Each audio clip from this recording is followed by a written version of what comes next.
Bonjour et bienvenue dans cette vidéo d'actu territorial de rentrée. J'espère que vous avez pu couper un peu des révisions pendant les vacances, mais là il est temps de se remettre un peu dans le bain et on va y aller en douceur avec une veille des actualités de l'été. Sinon, vous le voyez, on tente un nouveau format, plus vivant que seulement de la capture d'écran. Dites-moi ce que vous en pensez en commentaire. Est-ce que ça mène plus de clarté ou est-ce que c'est accessoire? Allez, on commence avec un des plus gros thèmes de l'été, et malheureusement pas le plus drôle, c'est les émeutes du 27 juin et des jours suivants, notamment contre les bâtiments publics locaux. Suite à ces événements, on a vu beaucoup de rassemblements devant les mairies contre les violences aux élus et pour le retour à la paix civile. C'est le cas évidemment à La Île-et-Rose, la commune dans laquelle son maire avait vu son domicile sauvagement attaqué. Mais ça fait un moment qu'on parle du ras-le-bol des élus locaux face aux violences qui montent. Les agressions verbales et physiques contre les élus ont augmenté de 32% en l'espace d'un an. Mais là, avec ces émeutes, on est passé un gros cran au-dessus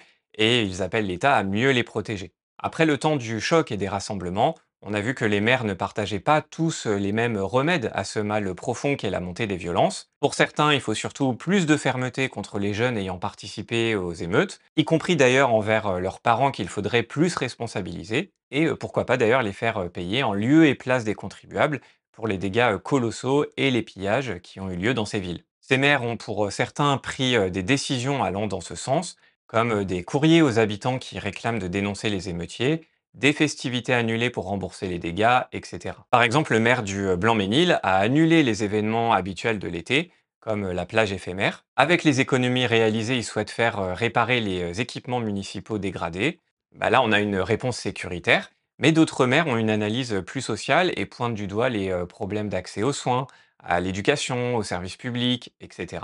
Mais ils souhaitent aussi une police mieux formée, plus proche de la population. En réponse aux violences faites aux élus, et avant même les émeutes d'ailleurs, le gouvernement avait annoncé un plan national de prévention et de lutte contre ce phénomène. Celui-ci a pris forme en juillet avec des annonces plus précises de la ministre déléguée chargée des collectivités territoriales. Dans ce package, on retrouve une protection juridique automatique des élus locaux quand ils sont agressés. Donc par exemple, les frais d'assurance peuvent être pris en charge par la collectivité. On a également un volet aide psychologique pour les élus, mais aussi pour leurs familles. Une prise en charge d'une partie des dépenses des collectivités souhaitant s'équiper de dispositifs de protection ponctuels, donc par exemple les caméras de surveillance. Sur le plan judiciaire, il y aura a priori une tolérance moindre qu'auparavant pour les agresseurs d'élus et un renforcement du lien entre les maires et les parquets. Autre réponse du gouvernement, c'est surtout tout ce qui concerne la reconstruction des bâtiments publics et notamment locaux, donc les mairies, les bibliothèques municipales, etc.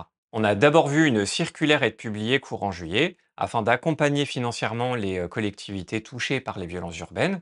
Trois axes principaux dans cette circulaire: la création d'un guichet unique par le préfet pour faciliter les démarches des collectivités afin d'accéder aux informations et dispositifs utiles pour accélérer la réparation des dégâts et la reconstruction des biens détruits, le cadrage de la responsabilité de l'État et un point sur le financement des reconstructions, donc les assurances des collectivités, plus le fonds dédié créé par l'État qui vient compléter les remboursements des assurances. En plus de cette circulaire, la loi visant à accélérer la reconstruction et la réfection des bâtiments dégradés ou détruits, qui a été publiée le 26 juillet, vient la compléter. Cette loi permet au gouvernement de prendre des ordonnances pour faciliter et accélérer l'instruction des permis de construire, la commande publique et le financement. Le ministre de la Cohésion des territoires a rappelé lui-même que cette loi, ainsi que la circulaire, ne traitent pas des causes, mais des conséquences des émeutes à court terme. Si on prend un peu de recul sur la situation, on peut aussi s'interroger sur le futur du statut de l'élu local. Dans une époque où on a déjà de plus en plus de mal à trouver des candidats,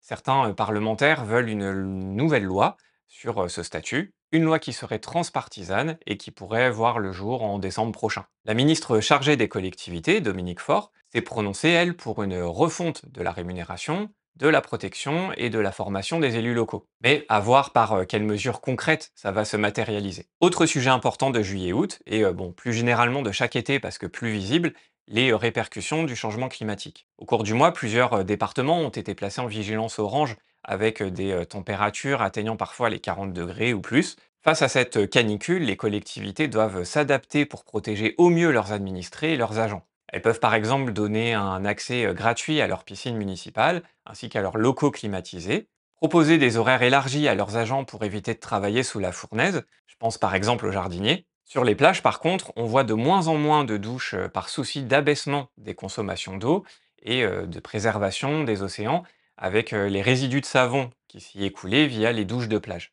Toujours sur le volet écologique, on a enfin une issue au sujet de la proposition de loi en faveur d'un accompagnement des élus à la mise en place du ZAN, le zéro artificialisation net. En effet, les députés et sénateurs ont pu se mettre d'accord en commission mixte paritaire. Les discussions étaient tendues hein, sur pas mal de points, comme par exemple celui des grands projets. Est-ce qu'ils sont décomptés dans les règles de non-artificialisation du ZAN ou pas?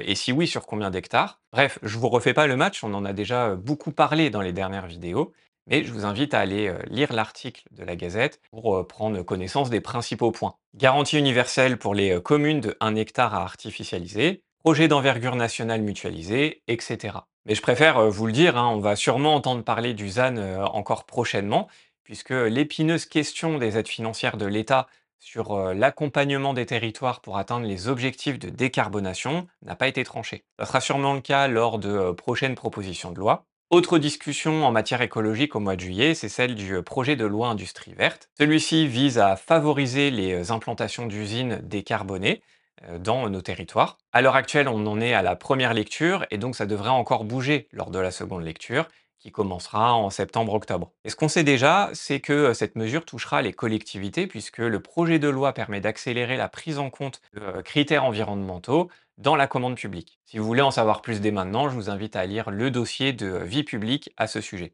Le lien est en description sous la vidéo. Dans cette description, d'ailleurs, vous trouverez également un lien vers ma newsletter du dimanche, dans laquelle je vous propose un résumé des actus de la semaine que vous pouvez lire en 2-3 minutes. Ensuite, dans des domaines différents, deux lois devraient être discutées, enfin, ou devaient être discutées, voire votées en juillet. L'une sur la parité dans la fonction publique a bien été publiée le 30 juillet. Elle vise à renforcer l'accès des femmes aux responsabilités dans la fonction publique, en portant à 50% le quota obligatoire de primo-nomination des femmes aux emplois supérieurs et de direction. Elle instaure également un index de l'égalité professionnelle dans la fonction publique. L'autre loi, elle, a été reportée encore une fois. Il s'agit de la proposition de loi Bien vieillir. Bon, c'est dû notamment aux débats parlementaires liés aux émeutes qui ont pris beaucoup de temps cet été. Côté finances maintenant, l'été c'est la période de début de discussion entre l'exécutif et les associations de collectivités au sujet du projet de loi de finances qui fixe le cadre des dépenses et des recettes de l'année suivante. La première question autour de ce PLF 2024, c'est le niveau de dotation globale de fonctionnement, la DGF. Après une année 2023 en hausse, mais une hausse bon, à relativiser vu le niveau de l'inflation, est-ce que la DGF 2024 elle va suivre la même tendance? C'est ce que défendent évidemment les associations d'élus. Second point de négociation sur ce PLF 2024, c'est le financement de la transition écologique. Est-ce que, entre autres, le fonds vert qui sert à financer des projets de transition écologique portés par les collectivités va être augmenté? Troisième point tendu dans les discussions, le redressement des comptes publics. L'exécutif a été clair là-dessus, les collectivités devront faire leur part du travail. Finance toujours, mais cette fois sous l'angle des différentes taxes locales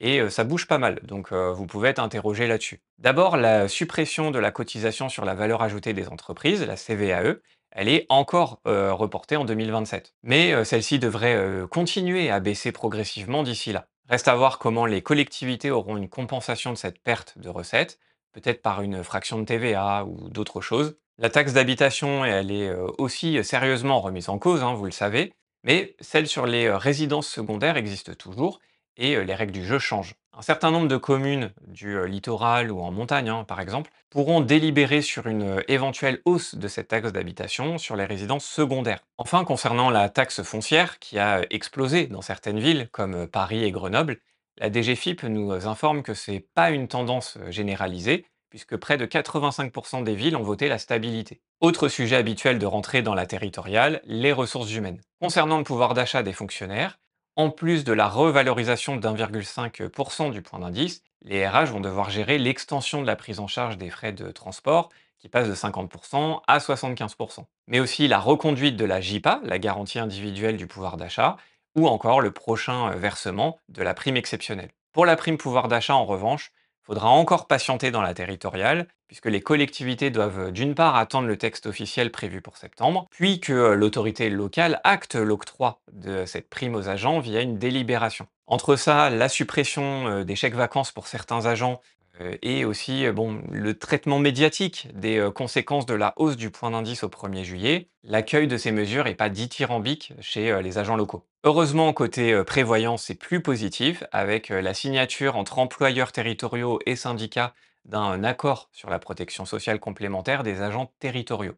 Pour l'instant, ce n'est qu'un simple accord, mais, s'il devait se transformer en véritable règlement, un agent malade ou en invalidité percevra 90 de son revenu net, incluant le traitement indiciaire, la NBI et aussi le régime indemnitaire. Enfin, un dernier point sur l'exécutif, avec d'abord une interview du président de la République, dans laquelle il remet hein, sur la table le vieux sujet du millefeuille territorial. Selon lui, on voit bien qu'entre les communes, interco, départements et régions, on a trop de strates et un problème de clarté des compétences. On verra dans les prochains mois comment cette vision se matérialise ou pas. On n'est pas à la première déclaration hein, d'un président ou d'un ministre allant dans ce sens, sans que rien ou presque rien ne bouge. Et pour conclure cette vidéo de rentrée, vous pouvez aussi aller voir cet article de la Gazette qui propose un focus sur les nouveaux ministres clés pour les collectivités. Alors, pas de grands bouleversements dans les ministères qui nous concernent, hein, enfin qui concernent les collectivités, mais c'est toujours bien quand on passe un concours de savoir qui gouverne, et notamment les ministres qui ont eu un parcours d'élu local. Voilà, c'est tout pour moi aujourd'hui. Merci d'avoir suivi cette vidéo. J'espère que ça va vous aider à vous remettre un peu dans le bain des révisions. Et puis je vous dis à très bientôt pour une nouvelle vidéo. Salut!